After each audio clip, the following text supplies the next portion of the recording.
감기에 대한 이야기도 했었잖아요. 네. 감기와 알레르기, 비염 쉽게 구별하는 방법 좀 알려주세요. 예. 먼저 원장님. 네.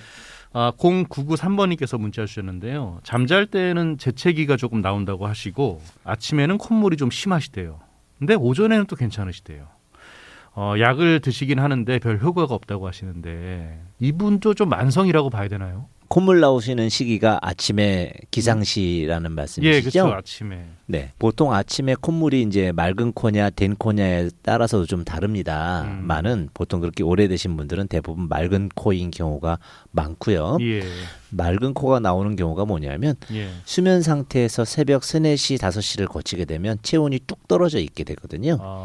그러면서 몸이 냉하기 때문에 예. 이제 면역계도 이제 떨어지게 되죠. 그래서 알레르기성 비염 환자의 대부분이 기상시에 여러 가지 증세를 동반하시게 됩니다. 그래요. 네, 그래서 그것이 오래되신 분이라면 면역계의 교란이 오래돼 있기 때문에 예. 증상은 심하지 않더라도 치료 기간이 좀 길어질 수 있겠고요. 매년 한두 번씩의 관리를 받으셔서 근본적인 체질 개선을 하셔야 될 것으로 생각됩니다.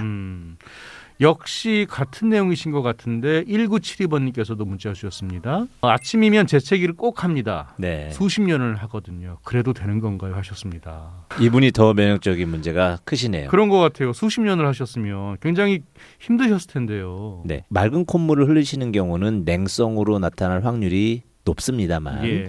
재채기인 경우에는 면역 반응을 보이는 거거든요. 예. 그래서 생활하시는 공간이 먼지라든지 기타 항원으로 작용할 수 있는 인자가 많다면 예. 그거부터 잡으셔야 되는 게 순서겠고요. 예. 그런 것을 완벽하게 컨트롤했는데도 그렇다면 점막에서 이제 마스트셀이라고 해서 비만 세포라고 예. 부르죠. 그쪽에서 히스타민이 습관적으로 나오고 있다라고 보셔야 됩니다. 그러니까 알레르기성 오래된 그런 재채기는 진단이 명확해지는 것이죠. 그렇기 때문에 오래되신 분들은 특히 이제 그 항히스타민제라든지 이런 것을 쓰게 되면 그 면역이 더 떨어지게 됩니다. 생긴 지 얼마 안 되신 분들이 일시적으로 썼을 때 효과를 보이는 것은 뭐 치료하는 과정 중에 충분히 응용해 볼 수 있지만 그렇게 오래되신 분들은 생약제제를 통한 면역 증강에 초점을 맞추셔야 될 것 같습니다.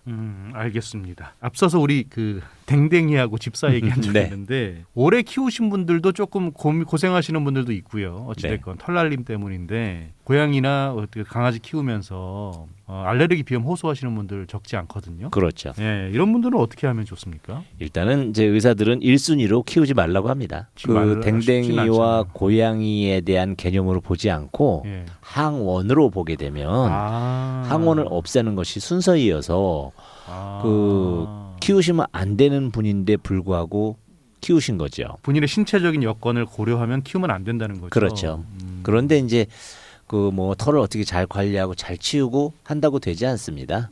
실제적으로 코 속으로 털이 들어오거나 여러 가지 점막을 자극했을 때 예. 항원 항체 반응으로 털만 들어오면 반응하게끔 내 몸의 항체가 형성된 상태이기 때문에 예. 점점 심해집니다. 점점 심해지는데 간혹 저는 좋아졌는데요. 그것은 그 털에 그 적응이 되었다기보다는 내 면역계가 뭔가의 계기를 통해서 튼튼해진 거죠. 면역계가 튼튼해진 거군요. 그렇습니다. 그래서 그런 자극에도 동하지 않는 거죠. 예. 코털을 자극해서 나를 간지럽힌다. 그러면 나를 공격하는 물질이구나. 이게 꽃가루인지 뭐 아니면 다른 바이러스인지 먼지인지 진드기인지 구분하지는 않고요. 예민하게 어떻게 반응하느냐에 따라 나타나는 현상이기 때문에 예. 최대한 멀리 하시는 것이 또 이제 가능하다면 마스크를 쓰고 그 집사 역할을 하시고 특히 수면하는 과정에서 전혀 다른 공간을 사용하는 것이 중요합니다. 자, 그리고요.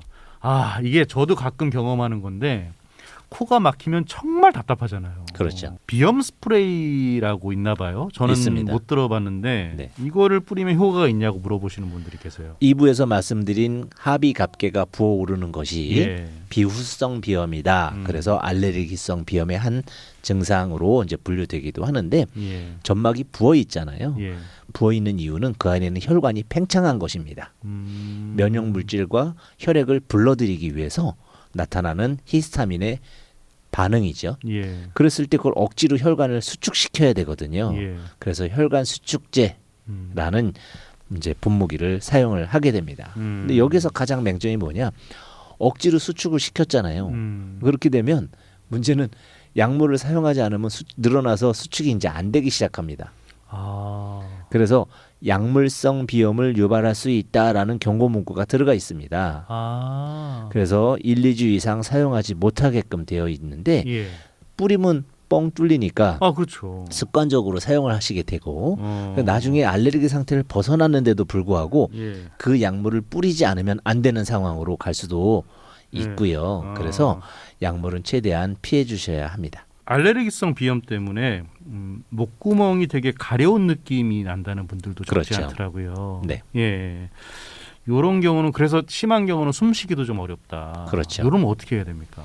아까 말씀드린 코 점막의 연장 성상에 네. 결막만 있는 것이 아니고 예. 목젖 주변을 보시면 목젖 위쪽은 인두부라고 하거든요. 예. 그 밑에까지 다 해서 기관지까지 같은 점막입니다. 아. 그것이 범위를 점점 넓혀가는 것이죠. 저희가 피부가 가려울 때 한 군데를 긁었는데 점점점 퍼지는 경우 있죠. 예, 예. 그런 현상이 목구멍 속의 점막에서 일어나고 있다. 아. 이렇게 생각하시면 되겠고요.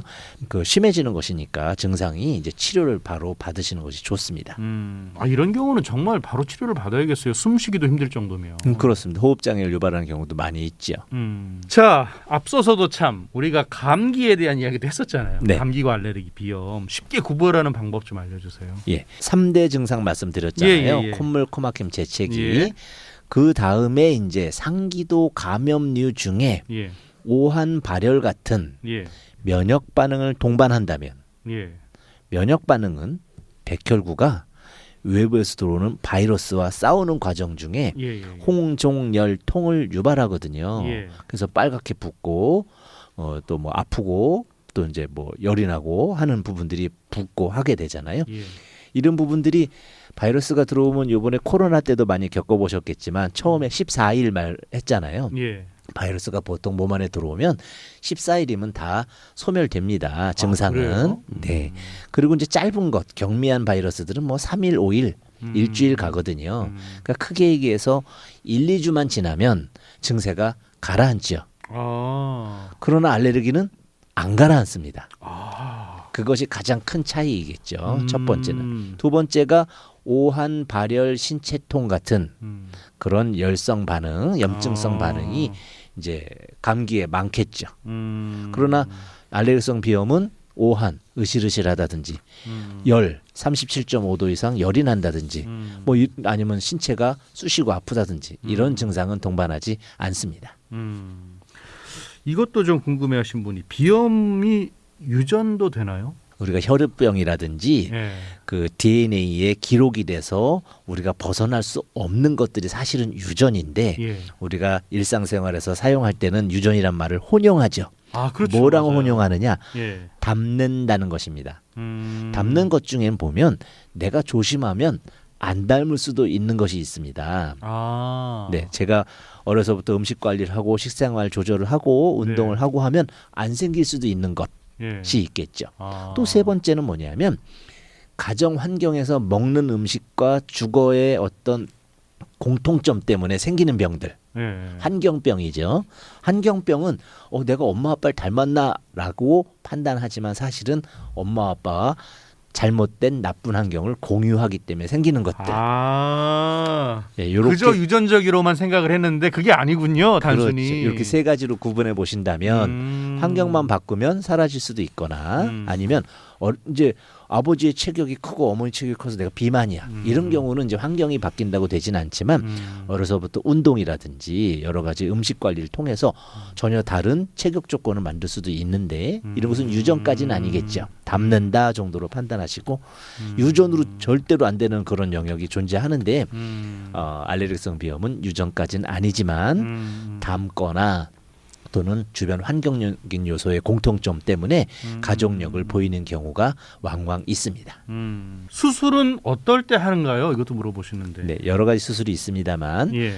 이제 한방에서는 이제 침을 꽂아서 예. 그 안에 있는 피를 사혈하는 요법을 사용하는데 아. 그런 비슷한 방법으로 갑계를 째는 경우도 있겠고요. 또 하나는 이제 중격이라 그래서 코뼈 가운데 연골이 있지 않습니까? 그 부분이 살짝 휘었을 때 코가 막히는 분들이 있어요. 아, 근데 이것을 알레르기와 혼동하시는데 네. 알레르기 증상이 없이 코가 막히는 분들 중에 중격에 대한 갈아내는 수술을 하시는 경우도 있고요. 아, 그래요. 세 번째는 그것과 함께 축농증이 생겼을 때 네. 축농증 농을 긁어내는 수술을 하는 분들도 요새는 많이 안 합니다만 예. 그런 수술을 하시는 분들도 있습니다. 알겠습니다.